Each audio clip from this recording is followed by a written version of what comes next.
Depuis la rentrée, on vit à la fois une accélération de la crise politique et le début d'un mouvement social. Le 10 et 18 septembre, des centaines de milliers de personnes se sont mobilisées. On a vu des manifestations importantes, des lycées bloqués, des piquets de grève, des assemblées générales qui organisent des actions de blocage et même des cortèges pour la grève générale. 2 ans après la défaite de la bataille des retraites, la rue est de retour. Ça ouvre des perspectives importantes à condition que l'envie de se battre aille de pair avec une boussole stratégique claire. Mais après le 18 septembre, on est beaucoup à se demander c'est quoi la suite. Déjà, l'intersyndicale veut rejouer la stratégie de pression de 2023 qui nous a menés dans le mur, en dialoguant avec un gouvernement illégitime. D'autres appellent à résoudre la crise par de nouvelles élections législatives ou présidentielles. Avec Révolution Permanente, on défend autre chose. Le rapport de force à la base par nos propres méthodes pour arracher nos revendications. Si on veut plier le gouvernement et le patronat, il faut construire une grève massive et reconductible, mais aussi l'auto-organisation. Pour généraliser la grève, il faut transformer nos assemblées générales en comités d'action pour la grève générale. Tout ça implique de clarifier nos revendications. Pourquoi on se bat? Pour ne pas laisser d'autres que nous négocier des miettes. Pour discuter de tout ça, on vous propose de participer à nos assemblées ouvertes dans toute la France. Pour trouver celle qui aura lieu près de chez vous, rendez-vous sur révolutionpermanente.fr. À Paris, on se retrouve le 27 septembre avec Elsa Marcel et des militants de différents secteurs. Notre camarade Frédéric Lordon sera également présent.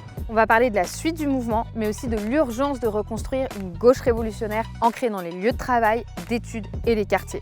Une organisation capable d'intervenir pour articuler lutte sociale, lutte politique ou encore lutte anti-impérialiste comme le combat contre le génocide en Palestine autour d'une stratégie qui permette enfin de gagner. Alors, rendez-vous le 27 septembre à Paris et dans les réunions qui se préparent partout en France.